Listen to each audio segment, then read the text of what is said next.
issue, I will not yield, and Planned Parenthood will not yield. All the odds are against us. Faithfulness is the word. My religion compels me, and I love it for it, to be against discrimination of any kind in our country. Our rights come from nature and God, not from government. All God asks of you is faithfulness, faithfulness, faithfulness. Fighting for the family, standing for the church, laboring to return to a moral and biblically based culture.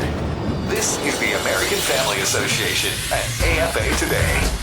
And we welcome you to the belly of the news beast, New York City, where we come to you in the shadow of the Freedom Tower, sort of representing the future of American life. And we also sit just north of Trinity Church, where founders of our country are buried. Alexander Hamilton, one of them, sitting right there as we look out our windows. It's Kevin McCullough. It's AFA Today. We're so glad that you're with us each weekday. We've got some interesting some very important things to talk about today, and I don't have enough time to get them all in. Brent, call Tim Wildman and see if I can have 5 hours today, because I think that's how much. Okay, Brian Fisher might have something to say about that. I would guess, maybe Crane Durham too. Give me the rest of the day, because what I've got in the stack of things that we need to cover today, I don't have enough time, and they're all important. They're all huge. Let me start with the first one. We talked about last week the importance of the FCC staying out of the newsrooms of the United States, right? Remember, we talked about that. Well, turns out, and there's just a little bit of research that's happened here. Turns out, guess what? Turns out 4 of the 5 FCC commissioners that backed the plan to send FCC snoops into the network newsrooms, 4 of the 5 of them gave money to the Obama campaign. So odd, isn't it? Odd. It's strange, isn't it, that we get this decision to send snoops into the newsrooms, and we get that from an FCC commission in which 4 of the 5 people gave money to the current president. We haven't been told about that. You haven't seen that on the local news. There's been stuff that has missed the attention of those that are there. But for some strange reason, this was their decision. The plan originated among the Democrats on the FCC. The commission's 2 Republican members didn't even learn about it until it was well underway. There was a one-sidedness in the research that underlay the project, and the FCC enlisted scholars from 2 big journalism schools, University of Southern California and University of Wisconsin-Madison. Both are just hugely liberal academic institutions, by the way. And the study delivered on July 12th listed 5 authors: Ernest J. Wilson, Carola Vale, Catherine Olganova, and Louis Friedland of Wisconsin, and Philip Napoli from Fordham University. Turns out 4 of the 5 authors of the study that said you needed to send people into the newsrooms, Obama donors. Okay, well, at least we now know what the real intent of the study was, and I find that helpful. I'm not going to begrudge actually getting a straight answer about something. But see, that's important. You got to know about that. Did you hear about this story? Out of San Francisco, California, officials at another California high school acted appropriately according to the courts when they ordered students wearing the American flag T-shirts to turn their garments inside out during the Mexican heritage celebration Cinco de Mayo, said the federal appeals court on Thursday. The Ninth Circuit U.S. Court of Appeals said the officials' concerns of racial violence, the concern of it, not that it was actually happening, just the concern that there might be something called racial violence, says that the school can strip the boys of their constitutional rights, and that they can ban the American flag in an American public school. We need to talk about that. There's some ramifications from that. That's another one of the news stories that's hitting right now. We've got this, the NSA. Now this is another type of area of the discussion altogether, but the NSA has been spying on us some more. Did you know about this? The NSA has been accessing cams used in web chats. evidently without the knowledge of the people involved in the web chats. And how are they doing it? The same stinky way they were doing the phone tapping. They've co-opted Yahoo. So if you use Yahoo for your video chats, stop doing it. You call grandma in Kansas and you're in Florida, use another service. Use something else. Don't use Yahoo anymore. Because what the feds have been doing is they've been tapping into Operation Optic Nerve. You get it? Optic? Huh? The eye? See? They can see you. And they were listening in and gathering information and gathering details. And there's all this hidden camera footage that they now have access to. It is just astounding. The NSA involved in that. We could talk about that. Oh, by the way, if you were on vacation somewhere and you video chatted with your wife who was back home, or you were on a business trip and you wanted to send her a little kiss of love and whatever, if you were ever partially unclothed in front of a camera, they've got those images too. This is an astounding betrayal to the American people. I think that the NSA has gone so far beyond the charter of what was necessary after 9/11. I think you should impeach the top officers of the NSA. I think you got to impeach the executive branch. There's something here that has so invaded the very bedroom privacy of the American people. It's not America anymore, people. I don't know where we live, but this is not America. We could talk about that for the full hour. But no, I want to narrow down on this one. Because I want to have someone, preferably somebody who disagrees with me, explain how this can possibly be okay. Yesterday, I talked about the fact that we've given Planned Parenthood how much money? $542 million over the last 12-month cycle that we kept track of it. Okay, it's the 2012 cycle. We'll get 2013 numbers sometime later this year. In that cycle, we gave them $542 million. That's more than half a... Do I see hands, anybody? Anybody pass math class in the room today?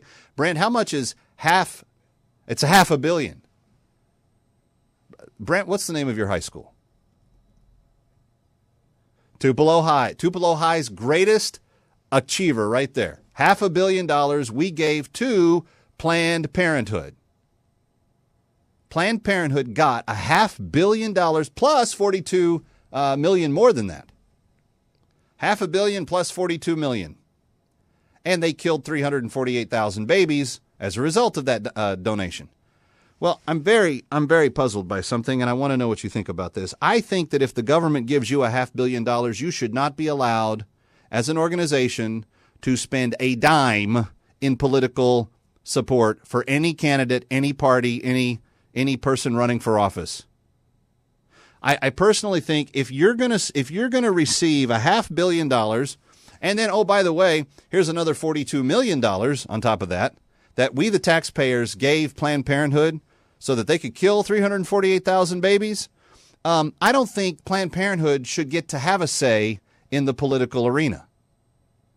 Because it's obvious that if you support big government, you're going to be funding the party that will continue to give you more of the taxpayers' money. And I just think it's a barrier that shouldn't be crossed. You take public money from the government for your organization shouldn't be able to engage in political speech. You're a public sector entity for the most part at that point.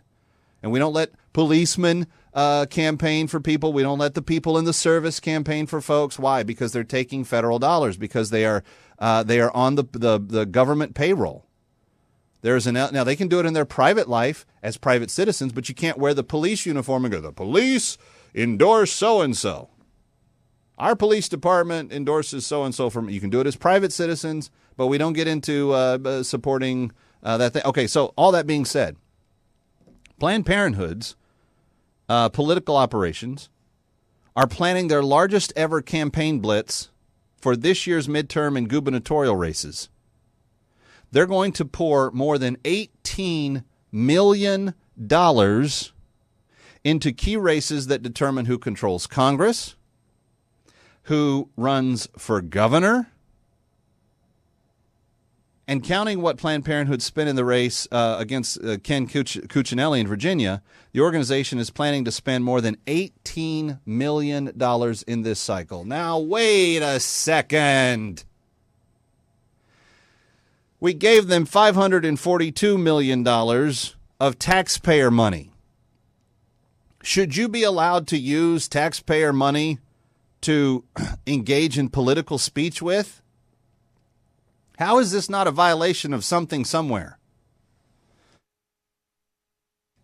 I honestly believe that that Planned Parenthood should not be allowed to spend money that the taxpayers gave them. Well, Kev, don't you know they're not spending the money that taxpayers gave them, because the taxpayers gave them $500 million. Because we can afford it, because the economy's doing so great. That's where we should be spending $500 million plus $42 million more dollars. And that's just the last go around that we know about, because we're doing so well economically. We can afford to give them that money. But then they're going to turn around, and out of that $42 million, they're going to use 18, less than half of that little pot, the part of the kitty right there. They're going to spend that to advertise in elections in which they're going to demonize people that voted against them, and they're going to praise people that gave them the money.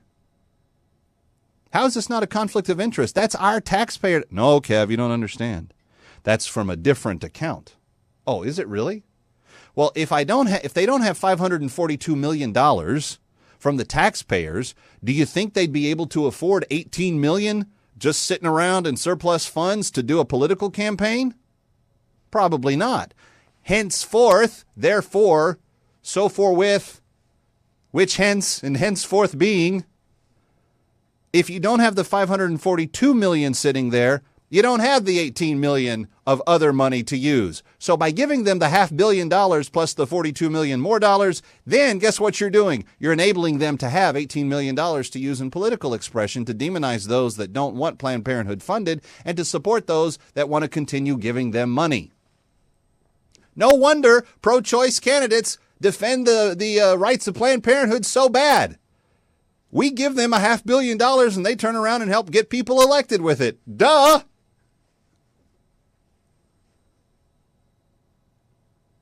What do you think about that? 888-589-8840. Should we, let's cut off all funding to Planned Parenthood right away. But since they can't seem to do that, should we at least make a law that says, you, Planned Parenthood, no more. Out. You're gone. You don't get to spend money in elections, because most of your budget, most of the money that you're operating with comes from the American people.